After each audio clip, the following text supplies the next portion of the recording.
Hey there, welcome to Embracing New Life, the podcast at the intersection of discussions about mental health and the church. If you are new, welcome. If you're a returning listener, welcome back. In this full episode Friday, we are releasing the full recording of counseling myths about Christian counseling from a non-religious standpoint. The previous 2 episodes came from this recording, and so for those of you that have already listened to those episodes, this will be very familiar. For those of you that have not, enjoy. And you know what time it is. Grab that beverage of choice, find a comfortable spot, or if you prefer to go for a walk or do something while listening, go for it. Let's begin this full Friday episode of Counseling Myths about Christian counseling from a non-religious standpoint. In our work as Christian counselors, psychologists, family therapists, social workers, we encounter suspicions at times about the type of work that we do and what are we up to. Some of those who are not identifying as Christian are very concerned about what we do, and we've identified some of the thoughts and concerns, the myths that they operate with. Yeah, so we've identified 6 that we can work through here. So the first one would be, Christian counsel response. That would be very scary if I thought that's what was going to happen. Yeah. But there's a lot of implications in that thought that the job of the Christian is to preach. And what's intriguing is we see, even in Jesus' life, there was times of teaching, but much of what's revealed to us is about relating. Yeah. And that a Christian counselor wanting to be Christ-like will be very focused on relating in truth and love. Yeah. Yeah. And you'll see a consistent, relational connection with whether it's a Christian or a non-Christian who comes into the counseling office. That's right, because it's a person. It's not a group, club, or anything like that. We're going to relate to the unique person that's sitting across from us. Mm-hmm. And each person has so many different types of needs and desires and ways in which they need to grow and develop as a person that makes each interaction unique in and of itself.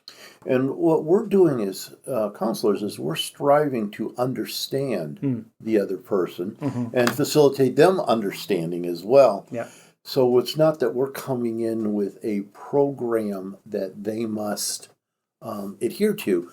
Quite the contrary, we're learning with each other. Together, we're coming to a greater understanding and making plans out of that understanding. Yeah, yeah. And I think it's probably good to also acknowledge the fact that not even for Christians or even for non-Christians, right? Not every person that you talk to are you going to necessarily connect with. And so there are times in which you may need to switch a counselor just because the connection isn't the best for you. Because each one of us is unique. Yeah, yeah. Yeah, and so here at New Life, we try to do our best to connect them to the person that's going to be the best fit for them.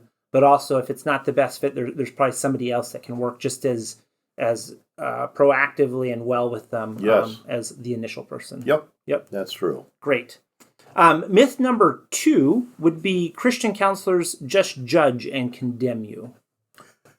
Again, that would be very scary. yeah, and unfortunate. And tragically, so many of us struggle with that inner judge that does sit and condemn and judge us, and we need to come to grips with that. And it's easy to believe someone on the outside is going to do that. Yeah.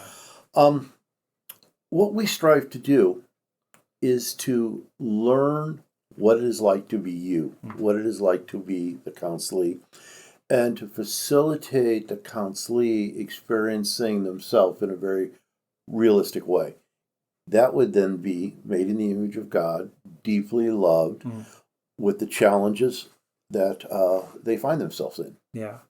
Yeah, that's good. Because, I think I find that's a big complaint from non-religious individuals who are potentially going to seek services through a Christian clinic, is that idea that, they're going to be judged according to the standard of the religious person and not just be dealt with as the individual for where they're at and what they're dealing with. Yeah, and one of the beautiful elements of our Christian faith is that there is forgiveness and there is grace, that we're not under condemnation. Yeah.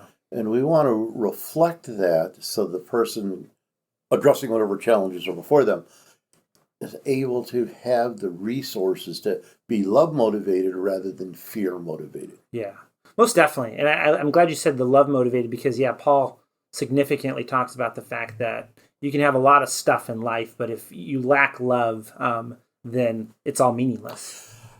You can have the right answer Yeah. and be completely irrelevant and off base and even dangerous. Yeah, most definitely. Mm-hmm. Okay, myth number 3. Christian counselors can't understand me because I'm non-religious.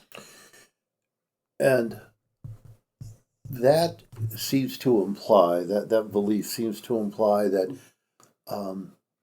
the only thing that's important is, are you religious? Yeah. Which, not even sure how people use that term any longer. Yeah. It ignores the universal humanity that we all share. Mm-hmm.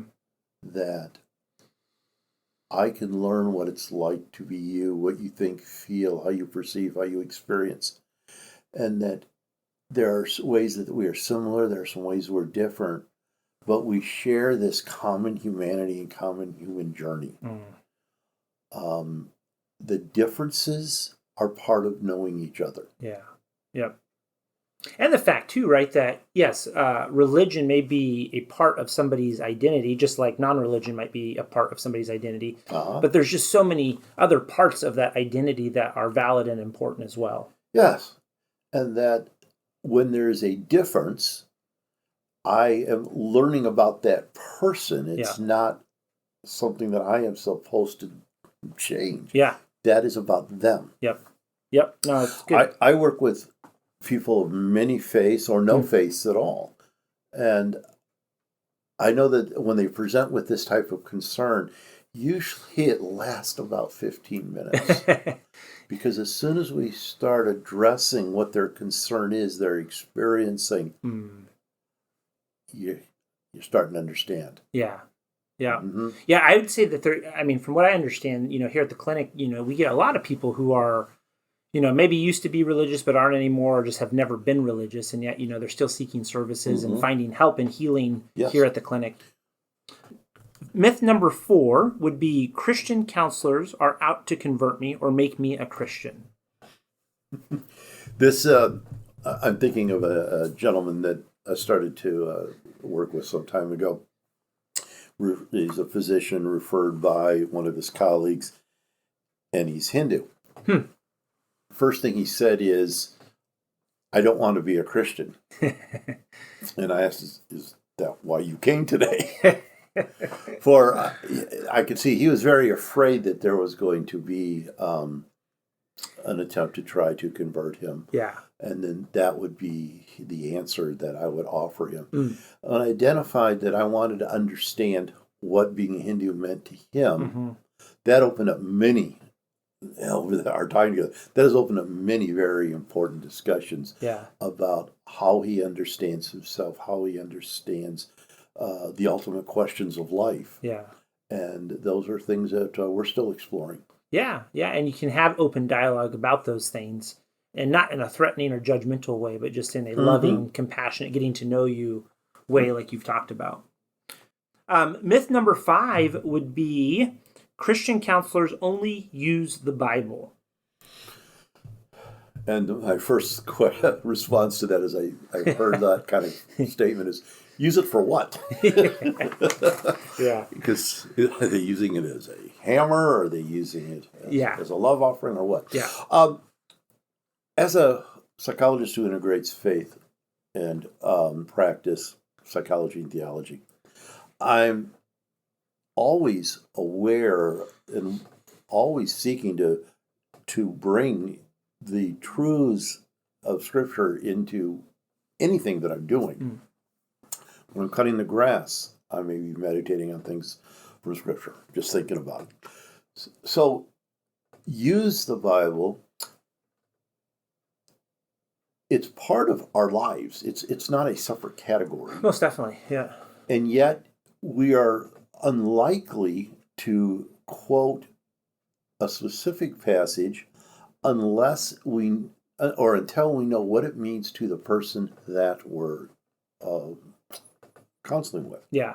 Yep. Sometimes I will use scriptural references, maybe as truth statements for them, or as they're challenging their beliefs, and I know that this is something that is part of their life. At other times, I would not do that, for that would only increase their defenses. Sure. But the truth is truth. Yeah, exactly. Yeah.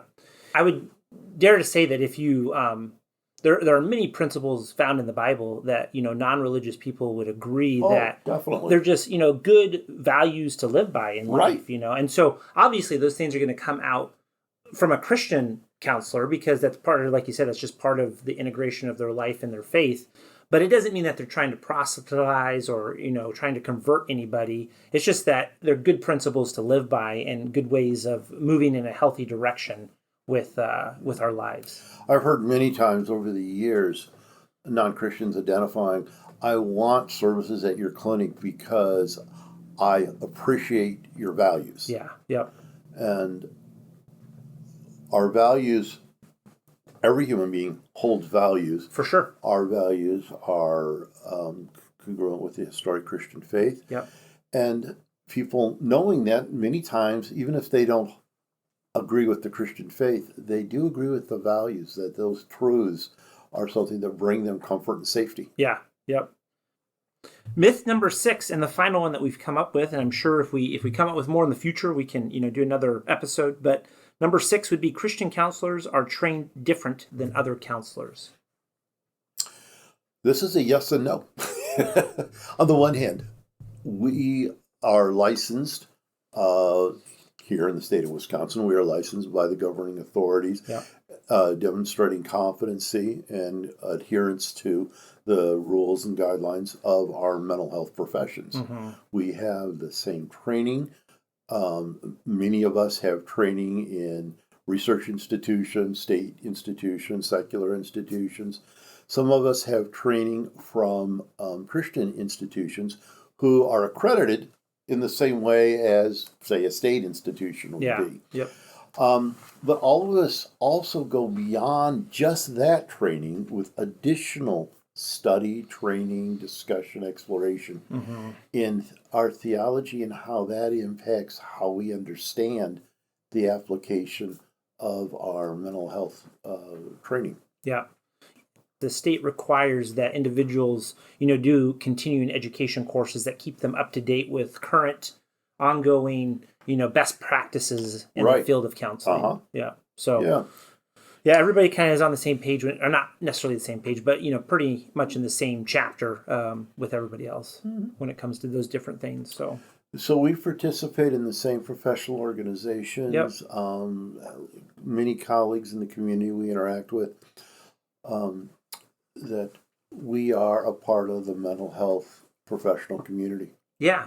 And I mean, part of it too is, I think as I've been around in the profession and as, more research has been done into just the spiritual component of humans in general, you can cut religion out of it, but, spirituality just in general is a very significant thing for humans to kind of lean into by and large, just because we know we have so much research on it now.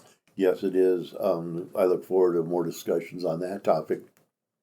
But what we're seeing in just the general field is this recognition of faith community, of the value of a defined moral code, a defined sense of how do we answer the ultimate questions of life. Yeah. That people seek this and comfort comes from it.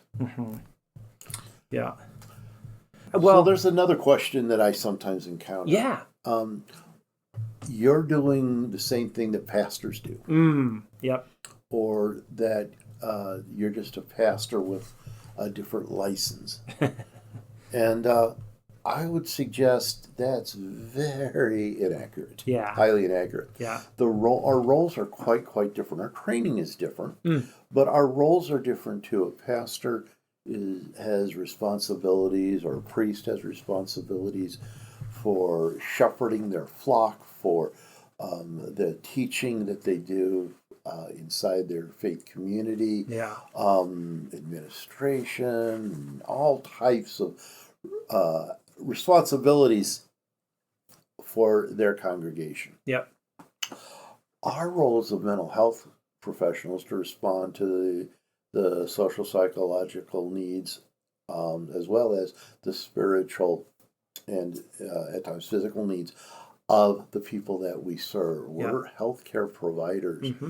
So some of the questions, for example, proselytizing, etc., may come from the confusion that they're thinking, oh, a Christian psychologist is going to be like a Christian priest or pastor. Yeah. And no, our roles are very different. Yep. And the boundaries around our roles help each of us serve well and meet the needs of people. Yeah. There are many times when I have worked alongside a client's pastor or priest to facilitate their healing, their recovery, their wellness. Yep. And each of us in our own role can contribute far more than if we get the roles confused. Yeah. I think, too, what is helpful for people in talking with individuals that have those kind of concerns, I mean, these myths, I think, probably help dispel a lot of it. But it's also good to understand that there is an ethical code that binds us to the fact that if somebody doesn't want to talk about spirituality, then we're just ethically responsible for not going there. If somebody wants to, then we go there. But if not, then we stay away. Yeah. And we may explore with them what that means to them. Yeah, exactly. For the value of that person knowing themselves more deeply. Yes, most definitely. Yeah.